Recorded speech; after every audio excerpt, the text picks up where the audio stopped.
नमस्कार दोस्तों, आप सभी का बहुत बहुत स्वागत है आपके अपने YouTube चैनल पर। दिन भर के जो मुख्य समाचार सामने निकल के आ रहे हैं दोस्तों, एक एक करके चलेंगे। तमाम बेहद बड़ी खबरें आप तक आगे इसी वीडियो के माध्यम से पहुंचाएंगे। तो वहीं दोस्तों, खबरों की तरफ चलने से पहले आप लोगों से एक छोटा सा निवेदन है कि अगर आप लोग भी जबरदस्त तरीके से किसान आंदोलन के समर्थन में खड़े हैं और तीनों ही विवादित कृषि कानूनों को रद्द करने की मांग करते हैं तो अभी इस वीडियो को लाइक कीजिए, चैनल को सब्सक्राइब करके बेल के आइकन को जरूर दबाइएगा दोस्तों, और कमेंट बॉक्स में कमेंट जरूर कीजिएगा बायकॉट गोदी मीडिया। पहली बड़ी खबर आप लोगों को बताते चले दोस्तों, सुप्रीम कोर्ट के 4 पूर्व जज बोले असहमति के खिलाफ हथियार बन गया है राजद्रोह कानून, इसे रद्द करने की बहुत जरूरत है। आप लोगों को बताते चले, उच्चतम न्यायालय के 4 पूर्व न्यायाधीशों ने राजद्रोह कानून और गैर कानूनी गतिविधि अधिनियम यूएपीए को रद्द करने की हिमायत करते हुए कहा है कि असहमति और सरकार से सवाल पूछने वाली आवाजों को दबाने के लिए आमतौर पर इन कानूनों का दुरुपयोग किया जाता है। यूएपीए के तहत आरोपी 84 वर्षीय फादर स्टीन स्वामी की हिरासत में मौत का जिक्र करते हुए 4 पूर्व न्यायाधीशों में एक आफ्ताब आलम ने कहा कि यूएपीए ने हमें दोनों मोर्चों पर नाकाम कर दिया है, जो राष्ट्रीय सुरक्षा और संवैधानिक स्वतंत्रता है। और वहीं आप लोगों को बताते चले, न्यायमूर्ति आलम और पूर्व न्यायाधीश दीपक गुप्ता, मदन बी लोकुर और गोपाल गौड़ ने लोकतंत्र, असहमति और कठोर कानून यूएपीए और यहां पर राजद्रोह कानून को रद्द करने की हिमायत की है। देख सकते हैं कि सुप्रीम कोर्ट के 4 पूर्व जज खुले तौर पर यूएपीए और राजद्रोह कानून के खिलाफ उतर के आए हैं। इससे पहले मौजूदा सीजेआई रमन्ना ने भी इस कानून को रद्द करने की मांग की है यहां पर मोदी सरकार से। इस बीच एक और बड़ी खबर आ रही है सामने।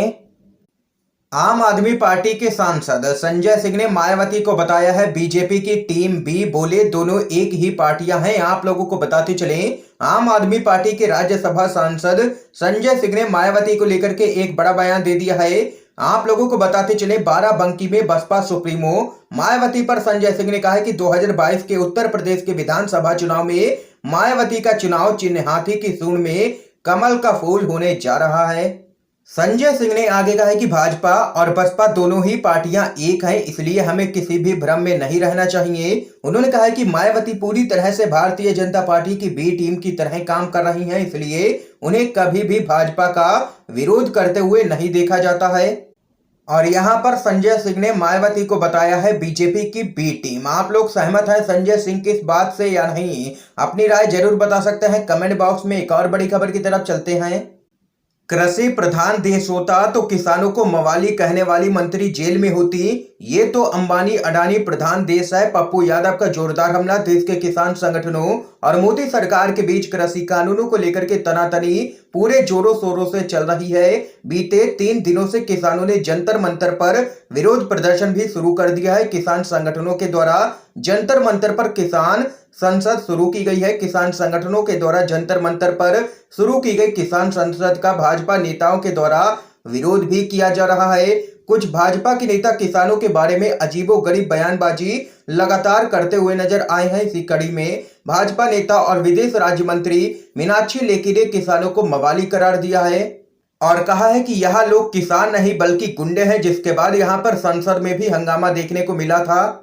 और इसी बयान पर उन्हें विपक्षी नेताओं और किसान संगठनों के द्वारा जबरदस्त तरीके से घेरा जा रहा है। इस मामले में अब जन अधिकार पार्टी के नेता पप्पू यादव ने मोदी सरकार पर हमला बोला है और कहा है कि भारत कृषि प्रधान देश होता तो किसानों को मवाली कहने वाली जेल में डाली जाती। अब तो यह अडानी अंबानी प्रधान देश है, जहां उनकी दलाली करने वाले देश के प्रधान हैं।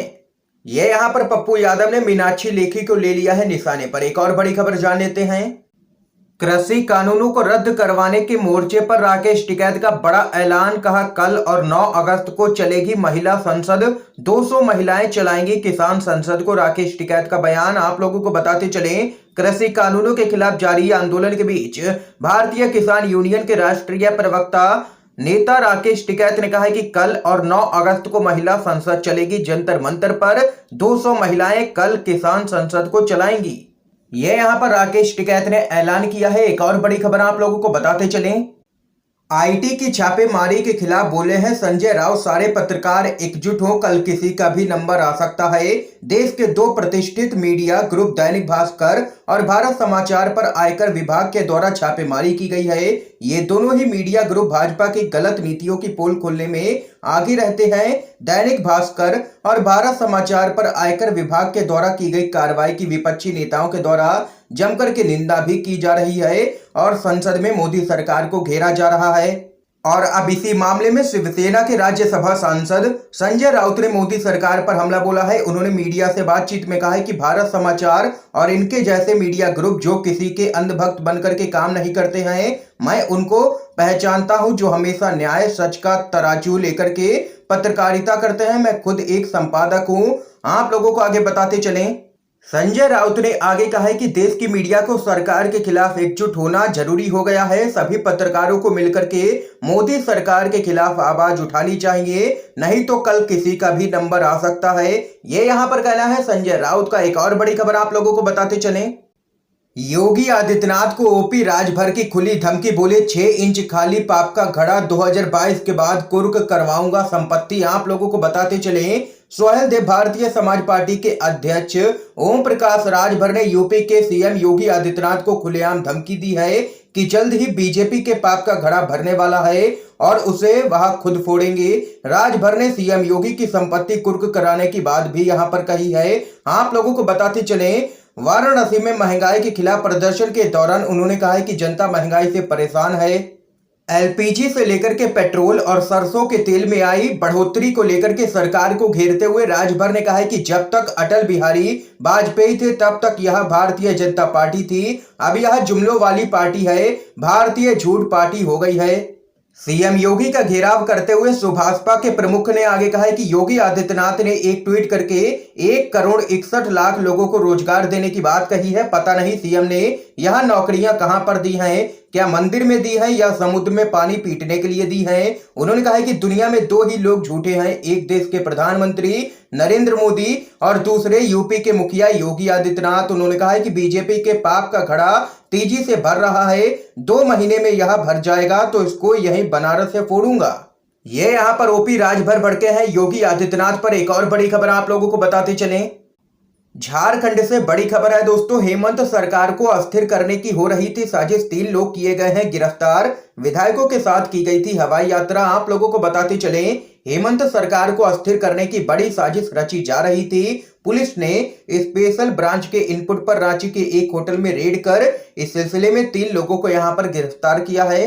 और वहीं झारखंड में जेएमएम महासचिव सुप्रियो भट्टाचार्य ने कहा है कि कर्नाटक मध्य प्रदेश के बाद राजस्थान बीजेपी के निशाने पर था, लेकिन वहां पर मुंह की खाने के बाद पार्टी का अगला टारगेट अब झारखंड है।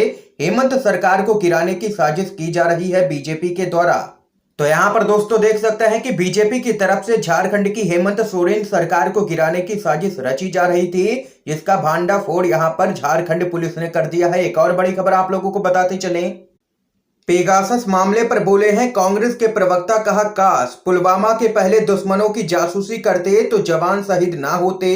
पेगासस जासूसी कांड पर कांग्रेस के प्रवक्ता पवन खेड़ा ने प्रतिक्रिया देते हुए कहा कि काश ये पेगासस आपने पुलवामा से पहले लगवाया होता तो आज देश में पुलवामा कांड नहीं हुआ होता। पवन खेड़ा ने कहा कि अगर पुलवामा कांड के पहले यह पेगासस लगवा दिया होता तो आज 45 जवानों की जान बच जाती, उनकी शहादत नहीं होती। लेकिन मोदी सरकार को तो पत्रकारों और विपक्षी नेताओं और जजों की यहां पर जासूसी करनी है, इसी सब कुछ में व्यस्त रहती है मोदी सरकार। ये यहां पर घेरा है कांग्रेस के प्रवक्ता पवन खेड़ा ने। एक और बड़ी खबर जान लेते हैं। राहुल गांधी का पीएम मोदी पर तंज, अगर समझते देश की मन की बात ऐसे ना होते टीकाकरण के हालात। आप लोगों को बताते चले कांग्रेस के पूर्व अध्यक्ष और मौजूदा सांसद राहुल गांधी ने प्रधानमंत्री नरेंद्र मोदी के कार्यक्रम मन की बात पर तंज कसा है। राहुल गांधी ने कहा है कि अगर आप देश के मन की बात को समझते तो अभी जो कोरोना वैक्सीन नेशन के हालात हैं वो बेहतर होते। राहुल गांधी ने ट्वीट करते हुए कहा, अगर समझते देश की मन की बात ऐसे ना होते टीकाकरण के हालात। ट्वीट के साथ राहुल गांधी ने हैशटैग वेयर आर वैक्सीन भी लगाया है। राहुल गांधी का यह ट्वीट मन की बात कार्यक्रम के बाद यहां पर आया है सामने निकल के और यहां पर मोदी सरकार पर तंज कसा है। दोस्तों आज की तमाम बेहद बड़ी खबरें थी जो हमने आप लोगों तक पहुंचाई हैं। अगर आप लोगों को ये वीडियो पसंद आया हो तो लाइक कीजिएगा, शेयर कीजिएगा। आप सभी का बहुत बहुत धन्यवाद दोस्तों।